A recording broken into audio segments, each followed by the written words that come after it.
ભાવનગર લઠ્ઠાકાંડ બાદ પાટણમાં દેશી દારૂની ભઠ્ઠીઓ પર તબાહી। પાટણ પોલીસે ડ્રોનની મદદથી દેશી દારૂની ભઠ્ઠી ઝડપી પાડી। શંખેશ્વર પોલીસની હદમાં ચાલતી હતી દેશી દારૂની હાટડી। શંખેશ્વરના માનવપુરા વિસ્તારમાં પોલીસનો દરોડો। 5560 લીટર વોશ અને 90 લીટર દારૂ ઝડપાયો। પોલીસે સ્થળ પરથી અજીતજી ઠાકોરની કરી ધરપકડ। 1 લાખથી વધુનો મુદ્દામાલ જપ્ત કરવામાં આવ્યો। तो જોઈ શકાય છે દ્રશ્યોની અંદર જે રીતે પાટણ પોલીસે કાર્યવાહી કરી છે। દેશી દારૂની ભઠ્ઠીઓ પર તબાહી બોલાવી। શંખેશ્વર પોલીસની હદમાં દેશી દારૂની હાટડી ચાલતી હતી। વધુ જાણકારી મેળવી અમારા સંવાદદાતા એઝાઝ ફોન લાઈનથી જોડાયા છે। જી એઝાઝ, કયા પ્રકારની કાર્યવાહી પાટણ જિલ્લામાં કરવામાં આવી રહી છે?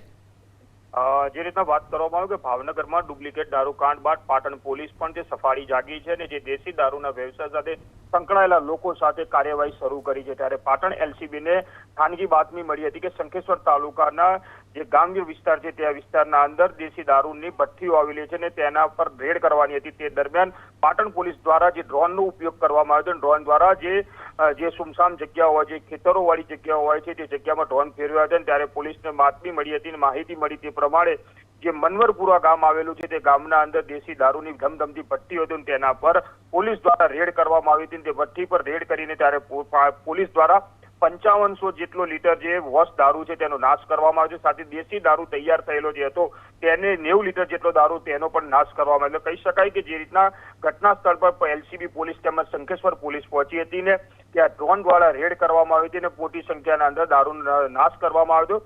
સાથે ત્યાંથી એક બુટલેગર અજીતજી ઠાકોરની પણ ધરપકડ કરવામાં આવી। એટલે પોલીસ દ્વારા હાલ તો જે ડ્રાઈવ શરૂ કરવામાં આવી છે કે દેશી તેમજ વિદેશી દારૂ સાથે જે પણ બુટલેગરો તેમજ જે પણ વ્યવસાય કરે છે તેમના પર હાલ તો પોલીસને રેડ કરવાની કામગીરી હાથ ધરવામાં આવી છે। જી આભાર તમામ જાણકારી આપવા માટે। તો જે રીતે કાર્યવાહી કરવામાં આવી છે જોઈ શકાય છે દ્રશ્યોની અંદર શંખેશ્વર પોલીસની હદમાં દેશી દારૂની હાટડી ચાલી હતી। ત્યાં આગળ દરોડો પાડવામાં આવ્યો અને તમામ જે દારૂ છે તેનો નાશ કરવામાં આવ્યો છે। તો જે રીતે આ કાર્યવાહી થઈ રહી છે પાટણ પોલીસની કામગીરી ઉપર પણ સવાલો ઉઠી રહ્યા છે। આખરે લઠ્ઠાકાંડ બાદ જ કેમ પોલીસ જાગી તે મોટો સવાલ છે। અત્યાર સુધી પોલીસે કેમ કોઈ કાર્યવાહી ન કરી? કેટલાય સમયથી દારૂની ભઠ્ઠી ધમધમતી હતી ત્યારે ત્યાં પોલીસ ક્યાં ગઈ હતી? ભાવનગરમાં 13 લોકોના મોત થઈ ગયા ત્યારબાદ જ પોલીસ કેમ જાગી? શું પોલીસની આ કાર્યવાહી માત્ર દેખાડો છે? તે સવાલ પણ અહીં ઉપસ્થિત થઈ રહ્યો છે। તો જે રીતે હવે કાર્યવાહી કરવામાં આવી રહી છે તેને લઈને સવાલો ઉઠી રહ્યા છે।